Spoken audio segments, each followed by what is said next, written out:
Before we get into the video, could everyone please subscribe to my Endless Diary Tales channel? Thank you so much. I gave up my guaranteed admission spot for my childhood friend Ryan. But because of his so-called white moonlight, Emma, she didn't get into the same school as him. He resented me, accused me of deliberately breaking them apart. If I hadn't secretly read your diary, I never would have realized you had a crush on me. You clearly knew her grades were terrible. Yet, you insisted I take the guaranteed admission to Tsinghua, just so I'd be separated from her. Claire, not only are you malicious, you disgust me. Later, when Ryan rose to success and became someone powerful, the first thing he did was destroy my family. But when I opened my eyes, I was back. Back to the moment I had just received the guaranteed admission. I smiled. This time, the bright future would be mine, and that seemingly perfect but rotten love would be his. Sunlight streamed through the glass windows of the long hallway, casting faint diagonal shadows across the floor. I stood there in a daze. I was really back in my senior year of high school. My fingertips trembled. I sniffled, almost bursting into tears. A voice pulled me back to reality. It was low and domineering. Claire, I can't walk home with you today. I'm going with Emma. It was Ryan. I turned my head instinctively, and the moment I saw his face, a wave of nausea surged from within me along with a deep-rooted fear I couldn't suppress. I subtly took a step back, hiding the unease in my expression, watching as he forced a small smile. Ryan seemed surprised that I agreed so quickly. He looked at me for a moment as if hesitating. Tomorrow then, I'll walk you home tomorrow. Right after he spoke, a girl's voice called from the other end of the hallway, urging him impatiently. Ryan, you're taking forever. Are we going or not? He ran toward her, and I swallowed back what I wanted to say. What I really wanted to tell him was, you don't need to walk with me. The farther away you are from me, the better. In my previous life, I had feelings for Ryan. We grew up together as childhood sweethearts, side by side through many of life's important moments. In elementary school, we cheered each other on during speeches under the national flag, encouraging and comforting one another with toothy, innocent smiles. In middle school, I was weak and often in the hospital. He would stay by my side, explaining the new material he had just learned. Later, we both got into a top-tier high school. Holding our acceptance letters, we chatted leisurely, his eyes curved with a smile. I knew you'd make it, but Claire, don't slack off in high school. These 3 years are critical. I nodded with a bright smile, unable to hide my excitement for high school. Everything was becoming clearer, like fog lifting, like finding direction in thin air. The endless warnings and advice from our elders transformed into motivation. I was full of hope for the future, like a fish desperate to leap through the dragon gate. So let's make a deal, he said, lowering his voice. Which college do you want to go to? Tsinghua, I replied, holding my high school admission letter, already imagining myself dyeing my hair green. I figured even then my mom would still say I looked elegant. Ryan laughed uncontrollably. Then let's both apply to Tsinghua. I thought Ryan and I would stay on the same path, finish high school together, and apply to the colleges we truly liked. But everything gradually changed. He met Emma, got close to her, and eventually they got together. During that time his grades took a nosedive. I tried to gently remind him during our chats. Hey, Ryan, did you do the biopractice test the grade level just handed out? There's one question I don't quite get. Can you help me? But Ryan was busy taking a call. His face carried a faint smile as he soothed whoever was on the other end. Stop acting cute, okay? Then he turned to me and said, ask the teacher tomorrow. I've got something else going on.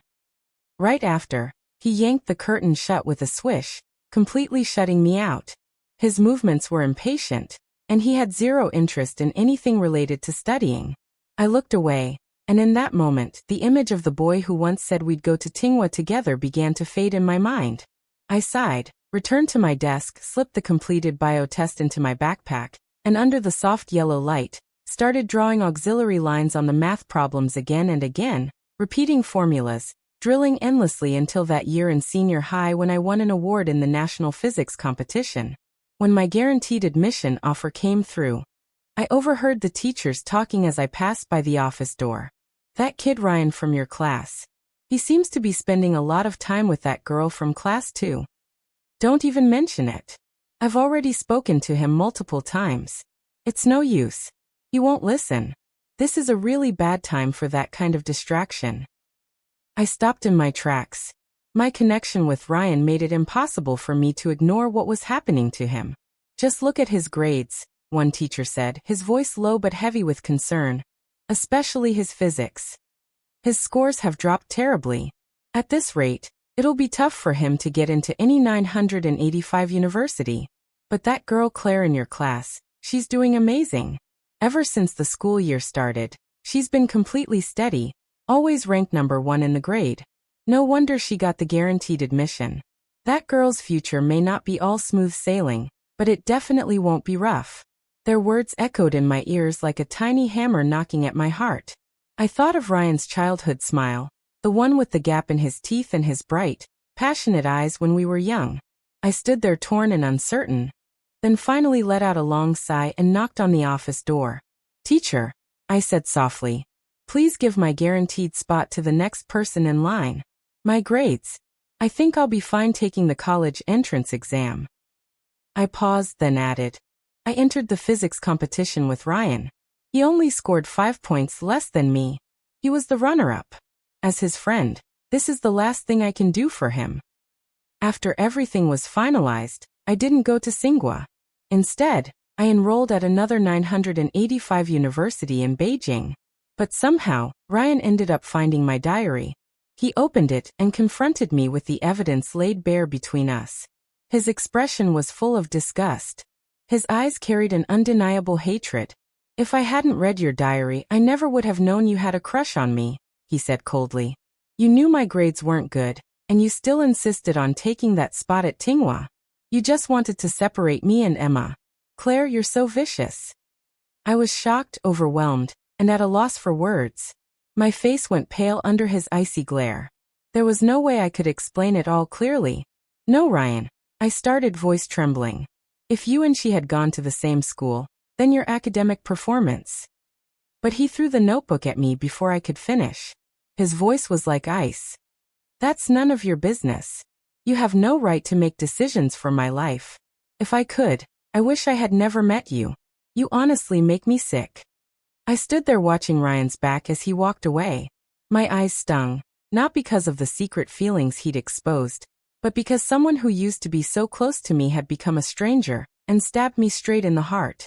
It wasn't anger or heartbreak, just bitter confusion and sorrow. At the very least, I had thought that after all our years growing up together, Ryan would understand me, but I had clearly underestimated how much he loved Emma.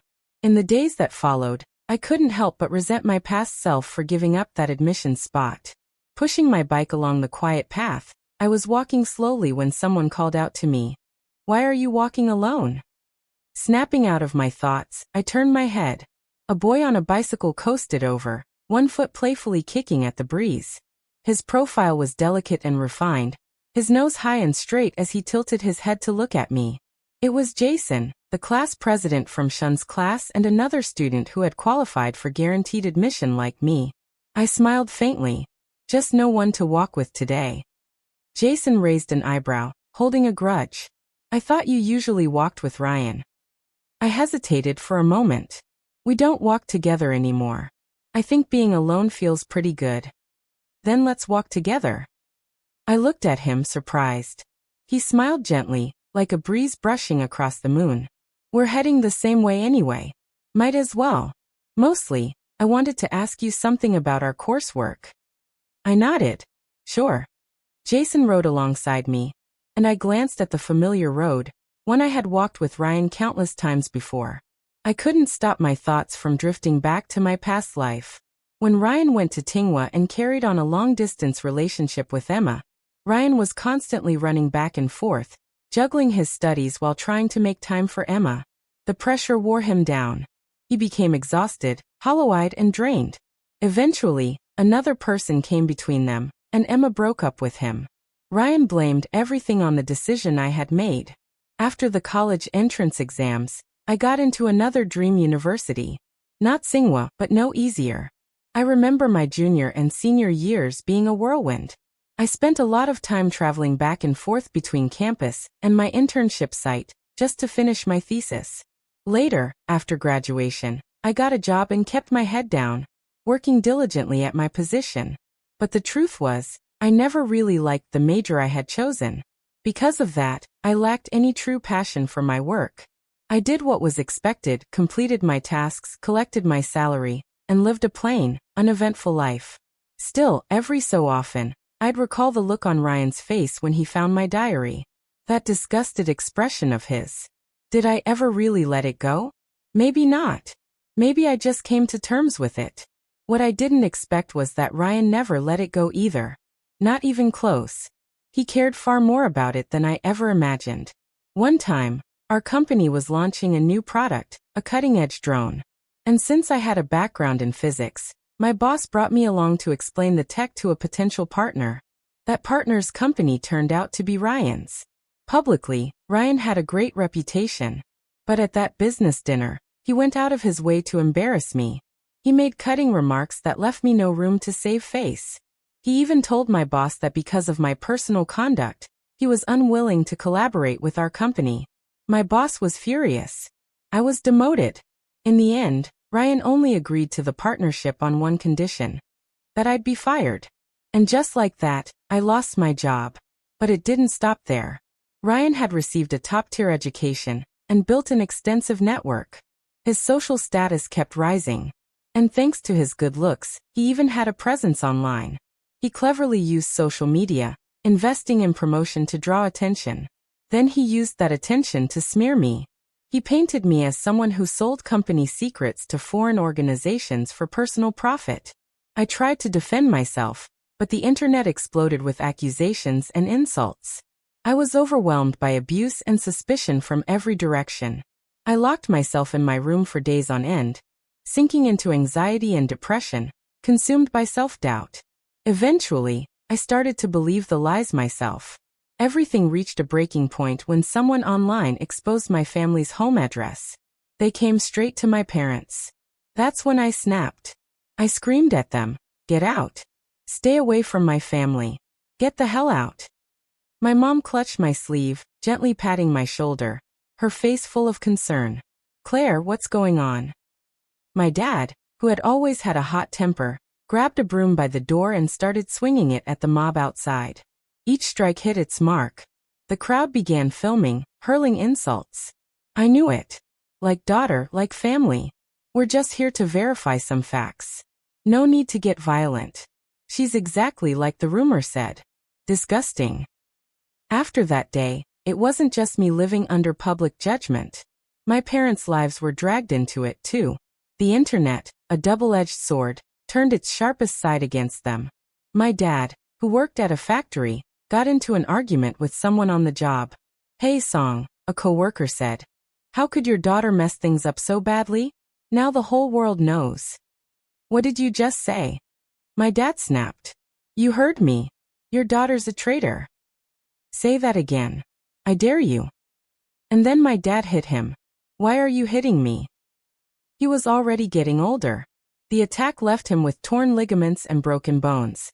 He ended up in the hospital. Not long after, my mom collapsed at the market during a heated argument and died from a sudden stroke. It was absurdly dramatic and completely unexpected, but it really happened to me. Ryan's revenge didn't stop with me. He extended it to my parents. I hated him. But more than that, I hated the version of myself who once thought giving up that college spot for him was the right thing to do. 3 years later, my dad passed away too. The grief of losing my mom pushed him into deep depression, and he eventually took his own life. I had lost everything. I drifted through life in a daze. Even in my dreams, I often thought if I could live again, I would stay far away from Ryan no matter what. That night, after getting home, I shut the window and pulled the curtains tight. Ryan and I had lived across the street from each other since we were kids. Whatever was on our minds or worth sharing, we always passed it across the night sky. He even crafted a long retractable net for us to send things back and forth between our windows. But around junior year, after he met Emma, we stopped talking as much. I let out a quiet breath and opened the drawer of my desk, finding the notebook that once held all my secrets. I flipped to the first page. I kept flipping through the pages one after another. From elementary school to high school, I had recorded all the thoughts I never voiced to Ryan. My silent feelings, the academic promises we made, the memories I held close. My fingertips stopped at the last dated entry. It was just a few days ago. The moment I saw Ryan's name, my stomach turned. The disgust I felt for him had carved itself deep into my heart. I never imagined he'd remember my family's downfall from the previous life so clearly. How could I not hate him? Of course I did. But still, I carefully closed the notebook and placed it back into the drawer. There's nothing wrong with someone who keeps their promises and works hard to live a good life. The person who's wrong is the one who walks the wrong path and tramples all over the sincerity of others. I accepted the reality of my rebirth, adjusted my mindset, and quickly threw myself into school life. Hey, did you hear? Ryan and Emma are officially together, Nick said, nudging my shoulder, his face full of curiosity. In times of stress, everyone becomes restless, desperate to cling to gossip and recycle it into something they can chew on endlessly. They treat it like seasoning, something to spice up the dullness of everyday life, something to laugh and chatter about. I walked to my seat by the window. Ryan and Emma, huh? That's not bad. They do seem like a good match. At least for now. It looked like Ryan was on the path he wanted. But something didn't sit right with me. They looked good together, sure, but the timing just felt off. I took a bite of my spicy chicken and raised an eyebrow at Nick. What is it? It's just why now? Why not earlier or later? This is the worst possible time. It's going to mess with his grades. I laughed and patted his arm. Don't worry about other people, Nick. Everyone makes their own choices. In my previous life, I did envy them for a while after they got together. I remember how smitten Ryan was with Emma back then. It didn't surprise me. Honestly, under those circumstances, I would have found it strange if any guy didn't like her. She was a transfer student who joined us in junior year. During the opening ceremony, she performed a beautiful violin piece that immediately pulled at everyone's heartstrings. The sunlight shone down on her like she was a princess who descended from the heavens. Even I clapped. She was graceful and gorgeous, but it was only for a moment. At the time, I didn't even know about the guaranteed admission offer. I just wanted to throw myself into my studies. After that fleeting admiration, I dove right back into my books. I'd be out the door before sunrise, biting into a bun on my way to school, and I wouldn't pack up for home until long after dark. There was always a cup of bitter black coffee sitting in the top left corner of my desk. I'd mutter classical Chinese poems under my breath as I walked, terrified that one misstep would send my whole future off course. As for Nick, I couldn't hold back and finally asked him, "Are you holding a grudge or something?" Nick raised an eyebrow. Why? I like who I like. Does there have to be a reason to like someone? I nodded slowly, tilting my head to look at him. What kind of person do you think Ryan is? I'd always been curious. Emma always thought Ryan's impulsive intensity came from her own charm. She believed he was wild for her.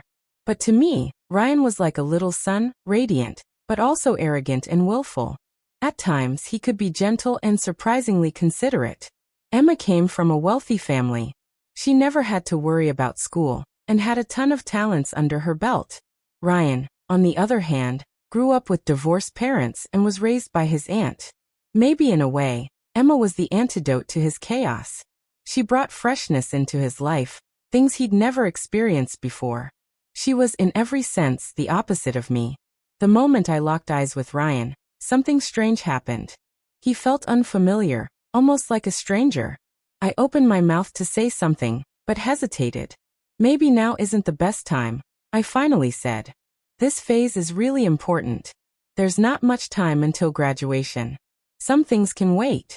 Maybe just hold on a little longer. Ryan looked me up and down, then gave a small laugh. Forget it. You wouldn't understand. I closed my mouth and didn't speak again. Ryan, what are you doing? Emma was always clinging to him, fiercely possessive. Every time she looked at me, it was with a calculating stare. Ryan turned back toward her. He spoke with irritation in his voice, but the smile tugging at the corners of his mouth betrayed him. What? Think I'm cheating on you? He called out as he jogged over to Emma. Naturally, He reached out and gently ruffled her hair. Emma lifted her leg and playfully kicked him. I'm going go-karting this afternoon. You better stay put and study like a good boy. Ryan frowned and gave the side of her neck a soft squeeze. I'll come with you. Emma reached out and lightly scratched the center of Ryan's palm. His ears turned red. We're at school, he whispered, a warning in his tone. Watch yourself. Emma just let out a crisp laugh in response. In that hallway crowded with passing students, a few people shot them envious glances. I watched Ryan walk farther and farther away until his figure became a fading silhouette, dissolving into a dark dot at the far end of the corridor, heading in the opposite direction from mine. A week later, both Jason and I received our guaranteed admission offers. Jason had earned his through a chemistry award. He waited for me at the doorway. Congratulations, he said with a warm smile. You too, I replied, and I meant it. We walked side by side. Jason seemed to recall something suddenly. I had a senior from the year before who also got a guaranteed admission. He had a really close friend, a girl. She used to be a good student, but her grades dropped sharply during their last year, so he gave his spot to her. I paused mid-step and looked at him. And then Jason's dark eyes flickered with a hard-to-read emotion. He gave a half-joking smile. Well, that senior really paid the price. They had a falling out. Stopped being friends completely. She even got him fired from his job later. I stared at him for a second. What about you, Jason? If your friend were in that situation, would you give up your spot? Right then, Ryan came walking toward us from the opposite direction. His hair was messy like he'd rushed to get here. As he passed us, he looked Jason over, then turned to me. Claire, I need to talk to you, he said, pulling me aside. He lowered his eyes. Your mom works at the hospital, right?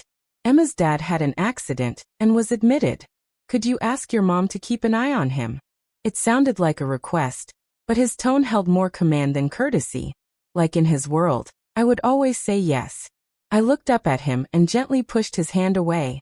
I don't know Emma personally, and I don't have a reason to do that. Besides, this is between the adults. Neither of us can really help, and it's better if we don't get involved. Ryan rarely asked people for anything. For a boy just 17 or 18, it wasn't easy to lower his pride. But in that moment, it was clear he wanted to carry everything for the girl he loved. His expression froze. Until now, I had never turned him down. His voice grew cold. This is the first time I've ever asked you for anything, and the last. I blinked slowly, pretending I didn't see the frost spreading across his face. This is childish, Ryan. You need to take care of what's yours first. Only then can you build the strength to carry something or someone else. I didn't say more. There was nothing else to explain. I can't help you with this. I walked back toward Jason, not even glancing at the expression darkening across Ryan's face.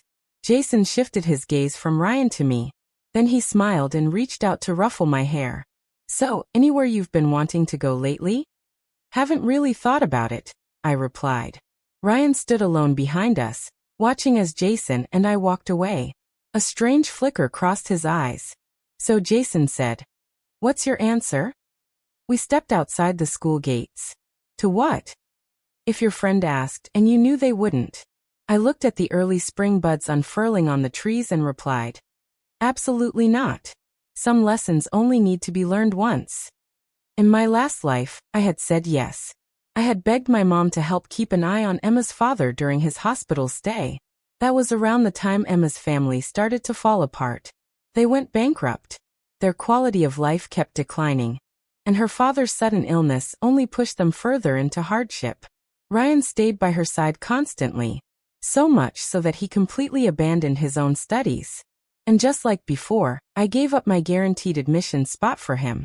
Once again, Ryan stayed by Emma's side wholeheartedly and made up his mind to apply to the same university as her. In our previous life, because I had interfered, they ended up in separate cities, one in the north, one in the south. Emma's life steadily declined under the weight of her family's troubles. With no one around to support her, she would call Ryan, but he often didn't pick up. The emotional distance, the suspicion and doubt that built between them during their long-distance relationship eventually wore her down. She began to let her guard down around the guys who were pursuing her nearby. In the end, she broke up with Ryan. At least from his perspective, everything started unraveling the moment I made that decision for him. He blamed me for the collapse of his love life, and his hatred toward me only grew stronger.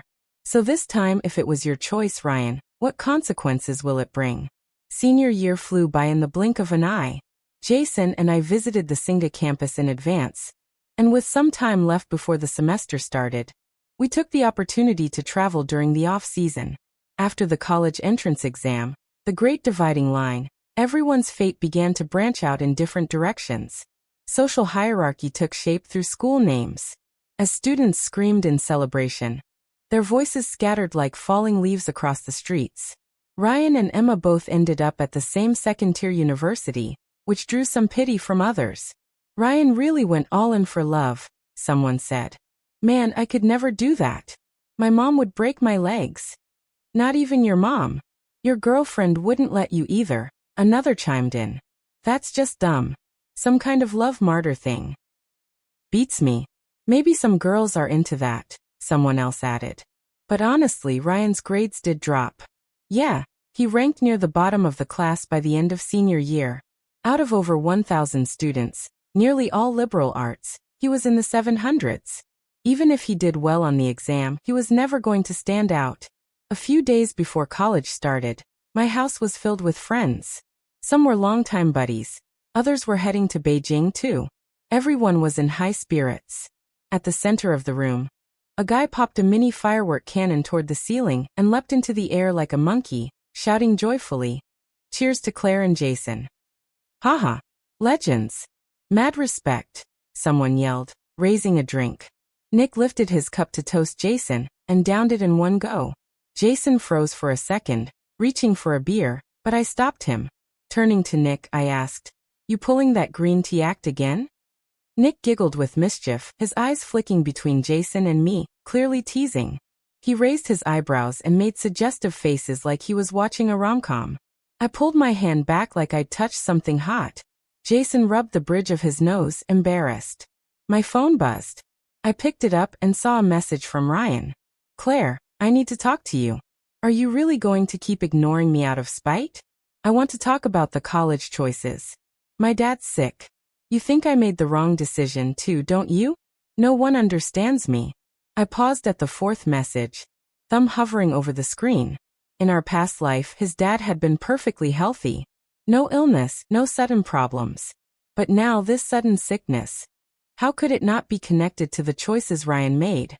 I couldn't think of another explanation. The room around me was loud and chaotic. It wasn't the right time to type much, so I kept it short. "I'll tell my mom about your uncle. As for your choices, we're all adults now.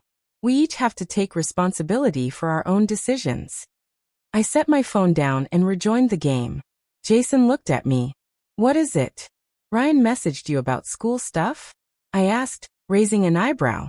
His voice grew louder as he cracked open a beer and took a sip. "Everyone you're close with is here. Your parents are working. Who else would he turn to?" I sighed. "You're not wrong. What do you think about all of it? His college decision." Jason squinted at me. "Well, he chose it himself. Can't blame anyone else for that. Not everyone's lucky enough to have someone give up a guaranteed spot for them." I smiled faintly. "You're right. Time moved faster than I expected.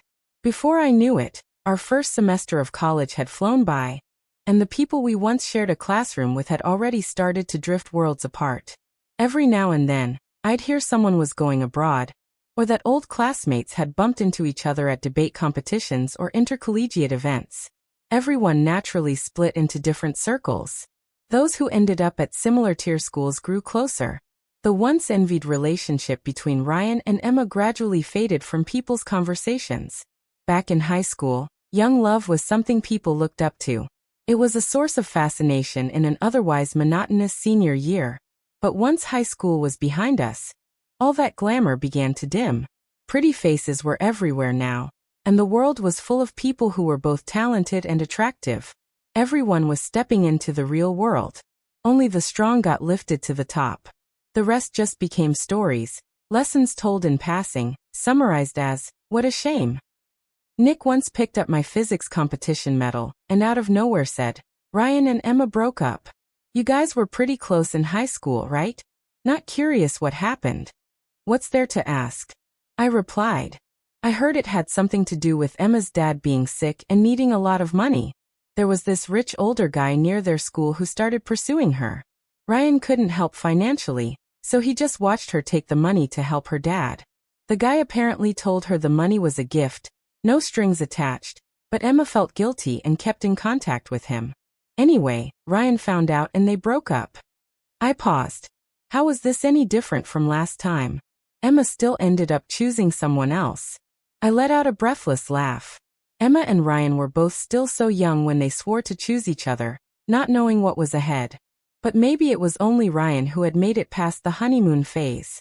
Once that newness faded, all the real problems surfaced, and only then did he start to seriously think about what their relationship meant. With the friction of daily life, their flaws became harder to ignore. Ryan eventually found Emma's chat history and snapped. "Emma, do you really think this is fair to me?" he shouted. "If it weren't for you, do you think I would have even come to this school? And now look what you've done." Emma took a drag from her cigarette, her voice calm and cold. "Ryan, I need money. You don't have any. That's just the reality of our situation." Her family's decline had changed her. She wasn't the same Emma from before. Narrowing her eyes, she pressed the cigarette out on the windowsill. "Tell me the truth. Do you love me, or do you love the shiny perfect version of me? Or maybe you just love the idea of being moved by your own sacrifice?" Ryan stood there trembling with rage. "So everything I did for us, it was all just for myself?" "That's not what I meant," she said. "That girl from your department who invited you out sent me photos of you too. I called you 3 times that day. You didn't answer once." Ryan's face fell. "No, Emma, that's not what it looks like. She just wanted to say goodbye. I wasn't interested in her." "You don't have to explain," Emma replied flatly. "I don't really care anymore. Honestly, if you hadn't applied to the same school as me, we'd have broken up a long time ago. The spark only lasted a few days. Ryan, let's just break up." When Nick finished retelling the story, I went quiet for a second. So this was what he called love. It was rotten to the core. I never saw Ryan again. Or maybe I just didn't want to see him. Whenever he came to my house, I'd find an excuse to go to Jason's place. The next time we crossed paths was during junior year break. Word had it Ryan kept going back and forth with Emma after their breakup.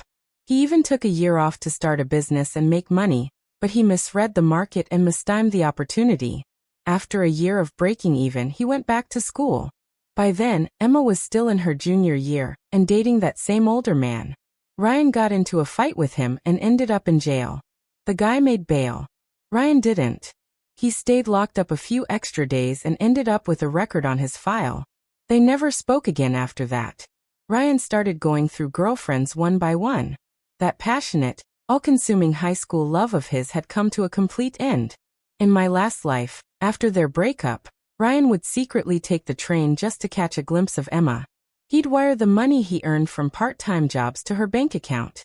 Even after graduation, when Emma married young, she became his lingering obsession. And now, his so-called white moonlight had turned into black moonlight. That love he'd once romanticized now looked like nothing more than a withered rose. Looking deeper, I finally saw that what once looked like love was just a rotting swamp underneath. During junior year break, I stayed home sleeping in way too late. I'd been flipping day and night, stuck revising my third-year thesis draft. With huge dark circles under my eyes, I held the phone up to my ear, croaking out a reply to Jason's call. "You're not coming back for break," he answered, his voice carried by a soft breeze. "Using my scholarship money to take my parents on a trip." "All right, see you back at school." Jason laughed gently. "Your voice sounds wrecked. What happened? Your girlfriend poisoned you." I rolled my eyes. "No, your girlfriend's just dying from exhaustion." A knock came at the door. My mom cracked it open just slightly. "Ryan and his dad are here," she said. "Come out and say hello." I hung up the phone, pulled myself upright, changed into something comfortable, and brushed my hair before stepping out to greet Ryan's father. "Hello, Mr. Walker," I said politely. He smiled. Ryan had something he wanted to ask you. You two can talk inside. I shut the door behind us and handed Ryan a glass of water. He sat down in the chair by my desk, while I sat on the edge of my bed. Ryan looked different now. The arrogance and confidence that once shone on his face were gone. All I could see was exhaustion, a cautiousness toward the world, and the weariness of someone being slowly crushed by life. There was no smile. His eyes were heavy, his emotions unreadable, just another ordinary person worn down by society. I looked at him and said flatly, "Whatever you want to ask, just say it." His lashes trembled slightly. He took a sip of water, a strange look flickering through his eyes. "Emma and I broke up." I nodded. "Yeah, if it's about your relationship problems, there's really nothing I can teach you." I was already irritated. Ryan still seemed stuck in his high school mindset, still acting like his love life was the center of everyone's attention. He assumed people cared, assumed I cared, but I didn't. I just didn't want him showing up in my life. I didn't want any part of it. "Claire," he said, "you act like I'm a stranger now. Ever since I got with Emma." I stared at him. "What are you trying to say? Or let me ask you this," he said, changing tack. "Back in high school, did you ever like anyone?" I understood immediately. Somehow Ryan had figured it out. Or maybe he'd heard it from someone that I used to like him. "I did," I said bluntly. "I used to like you, but not anymore." Ryan froze. He hadn't expected me to say it so directly. "Any other questions?" He looked at me, something stormy brewing in his eyes. He opened his mouth, voice trembling. "Why didn't you stop me?" "Stop you from what?" "Everything," he burst out. "Being with Emma, running around for her, choosing that school. You never said you liked me. If you had, maybe things would have been different. Why didn't you? Why couldn't you?" I laughed coldly, stood up, and walked over to him. Grabbing the collar of his shirt, I pulled him close. "In this life, you've done nothing to me," I said. "So maybe I could have just tolerated your presence, but I didn't expect you to be this disgusting." Last time, he didn't have a chance to blame everything on me. But this time, he found a way to do it anyway. "Listen to me, Ryan. Maybe we used to be friends, but the moment you chose a different academic path, our lives were never going to overlap again. You had so many chances. How many people told you to shape up? You think just because I liked you, I had some obligation to interfere with your life? If I had tried to stop you, you'd have just blamed me for breaking up your tragic love story. You're not a child begging for candy anymore. Everything in your life, every mess, is the result of your own choices." Ryan stared at me stunned. His face went pale. I could see my fierce expression reflected in his wide eyes. I let go of his shirt, and calmly picked up a wet wipe from the table to clean my hands. "Don't come to my house again," I said. "I'm only letting you leave today out of respect for your father." Ryan reached out suddenly, trying to grab my hand. Claire, listen to me. I don't know how things ended up like this. I didn't mean what I said earlier." I jumped back, putting distance between us. "Shut your mouth," I snapped. "So, you let your mouth slip and everything you'd been thinking just poured out, huh? Don't make me slap you right here in my own house." Ryan finally went silent. Later, after I'd graduated and started working in Beijing with Jason, I brought it up again. "You really told him that?" Jason raised an eyebrow, but his face lit up with undisguised joy. "My wife's a legend," he laughed. "Guys like him deserve to be cussed out." He grinned ear to ear, shameless about it. I wrapped my arms around his neck and searched his eyes for a reflection of myself. "But you didn't really like him that much in high school, did you?" he asked, resting his chin on my shoulder, his voice low and calm. "You liked him, but you think I could have gotten along with him?" I kissed Jason lightly on the cheek. "Let's not talk about it. I need to head to the office early today. A few new hires just came in. I'll need to help get them situated." "I'll be here when you're back," he said, stretching. "I'll cook something special for you while I'm on leave." I drove straight to the office and headed to my desk, bags slung over my shoulder. "Manager Song," my assistant called out. "The new hires are waiting in the lobby. Should I bring them over, or do you want to go meet them there?" "I'll head over once I'm done here. In the meantime, let them get familiar with the space." Got it. I tapped my fingers on the desk, choosing my words carefully. Any of them connected to higher-ups in the company? My assistant hesitated. Not officially, but you'll see. I see. Let me finish up here. Then I'll meet them. When I finally went to greet the new hires, I spotted Ryan instantly. The second I saw the uncertainty in my assistant's expression earlier, I should have known. He used my name as a connection to slip through the back door and get a position at my company. So you really came, huh, Ryan? You walked straight into my turf, practically begging me to humiliate you. And why wouldn't I take the opportunity? I crossed my arms and smiled. So which schools are you all from? I might know a few of your classmates. You could spot the differences right away.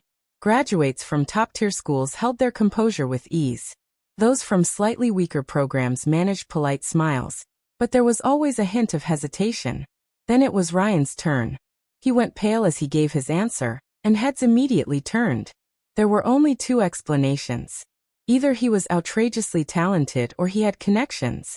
I looked him over slowly. He was nothing like the teenager I remembered. It's fine, I said. We value ability here. I assigned tasks to the group. Files have been sent to you. Each of you is responsible for one module. Finish it within 2 days and send the consolidated report to me. The internship lasts 2 months. That's all I'll say. Good luck. After work, Ryan was waiting outside the building for me. He trailed behind as I walked. Claire, I'm sorry. Could we have dinner tonight? I want to talk to you. I stopped and turned around, my face calm but cold. Do you have any self-respect at all, Ryan? What could you possibly have to say? You used my name to get a job here without even asking me. He stood frozen in place. I know I was wrong. I shouldn't have. Wrong. I cut him off. You think there's still something between us? Let me be clear right now, I said, my voice steady and sharp. I know why you're so obsessed with this. I even understand why you think I'm angry but won't do anything about it. So you keep circling me like a dog, hoping I'll give you something. I stared him down.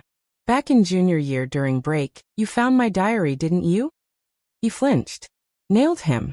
How many times do I have to say it? I continued. Yes, I used to like you, but that was just a teenage crush on someone who was working hard like I was. It was admiration, maybe a sense of connection. That's it. Admit it, Ryan. The version of you from the past no longer exists. After the college entrance exams, those might have been the brightest days of your entire life because every day since then, you've only been going downhill. No, Claire. Ryan's voice was worn, almost raspy. He still looked the same on the surface, still had that handsome, standout face that would catch a few extra glances in a crowd. His eyes had always been striking. After he got into Tsinghua, he kept that same youthful arrogance for a while, but all his obsession had gone to Emma, and all his resentment to me. In this life, that brilliance in his gaze, that quiet confidence was gone. Give me time, he said. I'll prove to you that I'm still the same person I was. The breeze brushed past. I found myself silently laughing. I looked at him, then finally smiled. All right, I'll be watching. You've got 2 months. Surprise me. And it better turn out exactly the way I imagine it will. A few months earlier, I got a call from my mom. Claire, Ryan came by the house, she said. Brought a bunch of fruit. Said he hoped you two could clear the air over break. You and his mom are clearly on your daughter's side. What do you want me to do? Since graduation, Ryan still hadn't found a job. He refused to go back to his hometown and settle for something stable. Always dreaming of a big city break, but without any real connections or platform, he tried again and again to shortcut his way in by using our past. Standing on the balcony, I watched the spring trees swaying gently below. Mom, give him my company address. That's all. Don't get involved otherwise. If Ryan wanted to get close again, fine. Let's see what he does. If he knows when to stop, we'll leave each other alone. But if he tries to push further, then I won't hold back. 2 days later, there was trouble among the interns. Are you all done? I asked. Yeah, mine's good. Just double-checking some formatting, one replied. Who's still behind? Ryan, I think he still has a lot left, slowing the whole group down. Ryan sat at his workstation, his hand clenched tightly on the mouse, sweat beading along his forehead. He couldn't keep up with the pace. The workload was beyond him. For this assignment, he'd need at least a week to complete his portion alone. Different academic environments breed different capabilities. Even if Ryan gave it everything he had, he couldn't close the gap between himself and the others. People who had years of hands-on experience and guidance from top-tier mentors. This was reality. He had no choice but to face it. Ryan stiffly turned to the guy next to him. His voice sounded like it had been scraped raw. "Could you help me with this? I'm holding everyone up. I'm really sorry." The guy frowned slightly. "That's probably not allowed. It's part of the evaluation. If the manager finds out, it'll be a problem." The disdain in his eyes was barely hidden. He clearly didn't think someone with Ryan's ability should be here, and didn't want to work with him. Ryan became the one no one wanted to team up with during the internship. He didn't fit in, didn't belong. He started to panic, restless, anxious, doubting himself. He used to believe that effort could make up for anything. He always thought that even if he made a wrong choice, he'd still have time to fix it later. Just turn around and everything could go back on track. But reality teaches you otherwise. Some missed chances are just missed. And every choice comes with its own price. Ryan didn't turn in his assignment. I leaned back in my chair. "It's fine. I'll assign new tasks to everyone. Consider this part done. Ryan can skip it." A few interns hesitated, glancing at each other. One looked especially conflicted. "Claire, do we need to help him with his tasks sometimes?" I smiled. "No need. He's an intern like the rest of you. No exceptions." "Got it." 2 months flew by. No matter how hard Ryan worked, there was no way he could catch up to a gap of 1 or 2 years in just a few weeks. Everyone was called into my office. They stood in a line. Ryan was far to the left. I could see it in his face, the nervousness, the unease. He was no longer the boy who used to walk into a room and make everyone else fade into the background. Suddenly, my mind flashed back to junior year. "Claire, catch this," he called. He opened his window and used a long-handled net to pass me a bag of snacks. My dad brought these back from a business trip. I smiled as I took it, then added a workbook to the net. "Can you help me look at the last question in the big problem I marked? It's kind of tricky." "I'll explain it to you tomorrow. Go to bed early." Ryan had always been naturally gifted in physics. He had excellent spatial awareness. While others needed time to sketch out a model, he could run it once in his head and get close to the answer. I'd always enjoyed studying with him, sharing academic discussions. Beyond any heart flutter, most of the time I simply saw him as a dear friend. But that boy, the one who once shone so brightly, was long gone. Back in the present, I closed the performance report and looked up at Ryan. "Your internship has not passed." "I'm sorry, Ryan." His head shot up. He opened his mouth, stunned. Other than the first assignment, I handed in everything on time. I tapped the desk, annoyed. "Don't you get it? Every task I assigned, the others finished in a quarter, maybe a third of the time you needed. I've been lenient, trying not to embarrass you. And you know exactly how you got in here. I didn't even go after you for using my name to get this job. I let it slide. Wasn't that generous enough? What more do you want? Clear your desk and take everything with you." The others couldn't hide their reactions. Some exchanged glances of thinly veiled contempt. A few instinctively covered their mouths, as if they just heard some scandalous revelation. I watched Ryan's face go white and said slowly, word by word, "Everyone else has been accepted." Those who made it smiled as they left the room. "Thank you, Claire," someone shouted. "Drinks are on me tonight." Ryan stood frozen at my desk, his fingers trembling slightly, emotion rising in his eyes until it was almost too much to hold in. "Claire, did you do this on purpose? Did you set me up just to humiliate me? Why are you doing this to me? What did I do wrong? Why are you so cruel?" "Claire, you're really cruel." He said it once, then again, just like before. I leaned back in my chair and looked up at him calmly. "Yes, I did it on purpose. I told you, Ryan, you can't blame anyone else for your choices. I warned you not to come to my house again, but you kept showing up, dragging my mom into it. Using our old relationship. She helped you because you forced her to. And you? You walked in here under my name thinking you could fool everyone. But I let you in because how else would I have known just how shameless you've become? Ryan's whole body shook. His breathing grew rapid. The hate in his eyes was almost feral, as if he wanted to devour me. He shouted, "Claire, back then you didn't reach out a hand to help me. I let that go. But now you're kicking me while I'm down. You still hate me for the past, don't you?" I looked at him coldly, like I was watching a child throwing a tantrum. "Ryan, I don't hate you. I'm disgusted by you. Disgusted by what you've become. Disgusted that you blame everyone else for your failures. Wake up. The world doesn't revolve around you. Every step that's led you here, you chose it. Do you really think you're just as capable as the other interns? You're not. Working hard now doesn't erase the gap you created years ago. You still haven't learned to take responsibility for the choices you made back then. This world has already deleted you, Ryan." He stood completely still, staring at me like I was someone he didn't recognize. As if he couldn't understand how the girl who once walked beside him, who once laughed with him, had now become the boss who held his future in her hands. But everything that led here had been his choice. Expressionless, I picked up the phone. "Security, please escort him out." Jason and I had generous vacation time at work. That year, we returned home for Lunar New Year. One afternoon while visiting a small local shop, I ran into Ryan again. He was standing at the cashier counter near the entrance of the small supermarket. The place was well stocked, organized, and looked like it was doing decent business.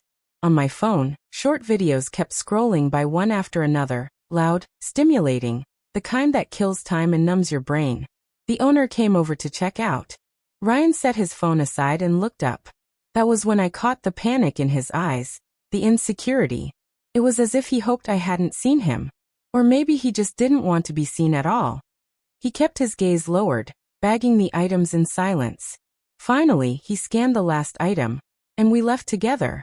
As soon as I stepped out of the store, I let out a breath. The air inside felt heavy, suffocating. Jason wrapped an arm around my waist. "What? Feeling sorry for him?" I glanced at him. "I thought you didn't even recognize him." Jason gave a faint smile, just trying to give him some dignity. Back at home, he held me close, wrapping me tightly in his arms. "To be honest, I always had this feeling you'd end up giving your guaranteed admission to him," he murmured. I reached up and gently tugged his ear, afraid I'd tie myself up in regret. "That story I told you about my senior who gave away his spot, that was made up." Softly, I replied, "I know." Jason looked up at me, eyes widening just slightly. And in that moment, I smiled and kissed him because everything I whispered had already started over again.